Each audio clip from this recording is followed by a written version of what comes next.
The Ford Bronco returned to the lineup for the 2021 model year, 25 years after the last Bronco rolled off the line, nearly 80 years since Ford produced its last Jeep.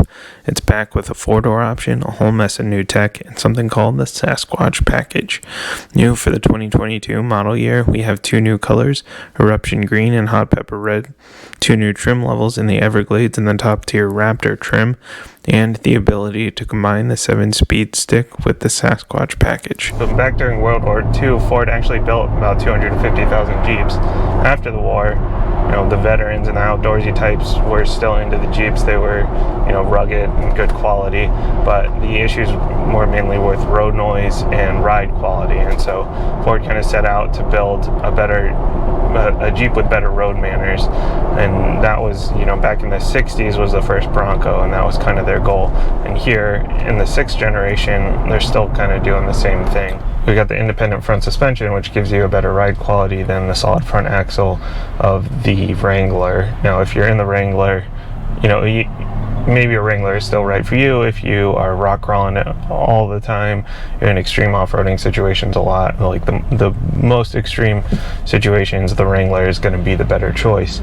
But if you're like me, you're on paved roads most of the time, or this is also your daily driver, you're probably going to want better ride quality. And we're not talking Lexus ride quality here, but we're talking plenty good enough to daily drive for sure. And on that drive, we're looking at a few different modes here. We've got Sport, we've got Eco, and we've got Normal. That's going to adjust your throttle response. That's going to adjust your auto start stop.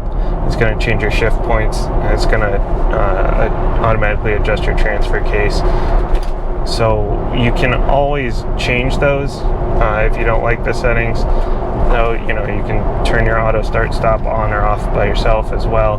You can shift for yourself even. There are little buttons on the shifter here. And you can adjust the transfer case here. This one actually has the 4x4 Advanced as well. That's an extra mode here that was optioned on this one.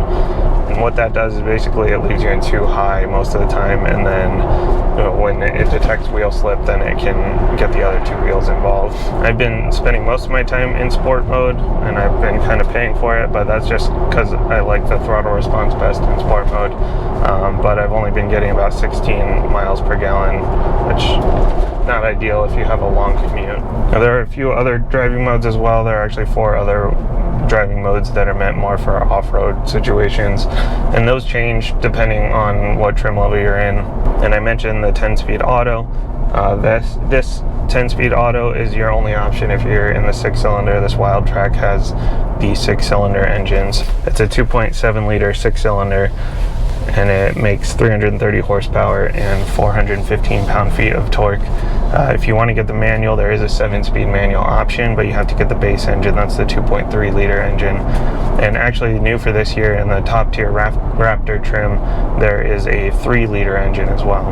So one of the other issues with the Wrangler was with road noise. Now with this one, we have the soft top on this one, and even with the extra insulation that was optioned on this one, the rear window is still plastic. The rear quarter windows are still plastic, and we've actually got some pretty big rattles going on. But it basically sounds like you've got a window open all the time, and it's not too bad when you're on regular roads, but when you start getting on the highway, it's pretty loud, which is especially unfortunate in this one that has the Lux package optioned. So the big 12-inch screen, the heated steering wheel, adaptive cruise, the 360 camera. But among all that, it also gives you the Bang & Olufsen sound system. And despite not even having any speakers in the doors, because the doors all come off, it still sounds really good, even just with the speakers up here and back there. But when you're on the highway, you can't really hear. You gotta crank it pretty loud. As far as visibility goes, you got the big boxy shape, which is nice. So it's really easy to see out the front. The nice big window, thin A-pillars here. The only thing is the A-pillar over there kind of protrudes a little bit. So from my seating position, it kind of obscures part of the mirror. But the mirrors are big. You got blind spot monitoring, and it's really not too big a deal. A little bit of an obstruction. And then in the back, again, big boxy shape. You got a nice big window there, but the headrests are kind of in the way, but those come off, so I would either fold those down or take them off if you don't have passengers back there. Really open up your visibility a lot more. And then the tires there, it's blocking a little bit of the lower part, but it's not too bad. This whole cabin area feels fairly modern and nice. We do have some hard plastics around, but it's a rugged truck, and that's to be expected. The infotainment system is smooth and easy to use. It's packed full of features like a tow hookup guide, an owner's manual, and some other goodies. Android Auto and Apple CarPlay are wireless.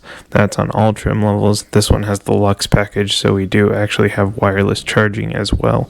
It does kind of bother me that you can't go full screen with this, but it's nice to be able to have the nav up and the music over to the side. The digital gauge cluster is also pretty sleek and modern. The lane keep assist tells you which lane you're crossing while it vibrates at you, and we're looking at a lot of vertical bars and digital numbers. I'm not a big fan of the tack with the number display and the subtle line here, but I'm sure that that's something I could get used to. As far as the back seat space goes, I have some car seats back here, and they work out fine, though at my height, 5'7", it is tough getting the kids up into the seats. Just over 36 inches of legroom, they do fit okay. Rear-facing seats are going to be a whole lot tougher, and at my height, I fit fine back here. We've got a few outlets and ports back here as well, and if you get the leather-trimmed seats, you also get the center cup holders. And because of that Sasquatch package that I mentioned before, we have the high clearance fender flares here. We've got the high clearance suspension. We've got the big mud tires here. These are the 35-inch mud tires, about as big as my 3-year-old. And we've got beadlock capable wheels. These are the high gloss black 17-inch wheels. And we've got the beauty ring here to cover up the holes because it's beadlock capable. And my kids love the little Broncos in the middle too. Otherwise, if we didn't have that Sasquatch package, we'd be looking at 30-inch all seasons if we were in the base trim, or we're looking at all terrains anywhere up to 37 inches in the Raptor trim. And we've got the electronic locking front and rear axles because of that Sasquatch package. And here in 2022, that Sasquatch package is also available with the manual, which it was not last year in 2021. And this running board down here is about a $400 option. I highly recommend that if you don't have super long legs. I'm 5'7", not the tallest guy in the world, but between this and the handlebar inside, it's been pretty easy to get in and out, and I would definitely recommend having those. Also, if you ever want to take the top off, being able to stand on there, pull the top up, definitely helps. So up here in the front, we've got the signature LED headlights here with the nice big ring around it and the line through. You get LED standard no matter what, but this one has these signatures, and those are automatic as well with the auto high beams. Down here, you notice no fog lights because we have the modular bumper here. That is an option. If you wanted to get the fog lights, those would come standard. Or if you wanted the modular bumper with the fog lights, then here in 2022 is the only way you can get that, and you can only get that on the top tier Raptor trim level. One thing that's a little bit more noticeable from the back here, this thing's got some pretty wide hips. It's a little wider than the Wrangler, a little bit longer as well. Haven't had too many issues with parking spots or anything like that. Got the Bronco logo back here, the LED lights, spare tire, of course. Open this up. We're looking at 38 cubic feet of space back here in the 4-door. Only get 22 cubic feet of space if you're in the 2-door, so that's a pretty big difference.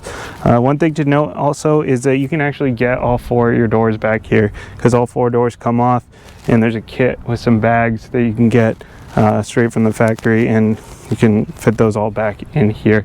So if you're out and it starts raining or whatever, you can just pop those back on. The Ford Bronco is a worthy competitor in a space previously ruled by the Wrangler. The mix of ruggedness and on-road manners along with modern tech and a decently comfortable interior that looks nice, but not too precious to get a little dirty and scratched up should definitely be on your list if you're an outdoorsy type.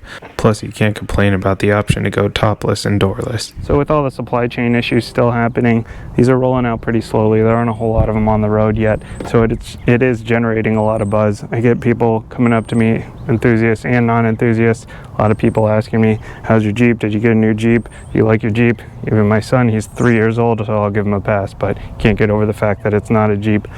Even though we've got Bronco logos, we've got the Bronco logo here, over there, in the front, in the wheels. So if you're looking for vanity plate ideas, I'd recommend not a Jeep. That's it for this time. Thanks for watching. I'll see you next time.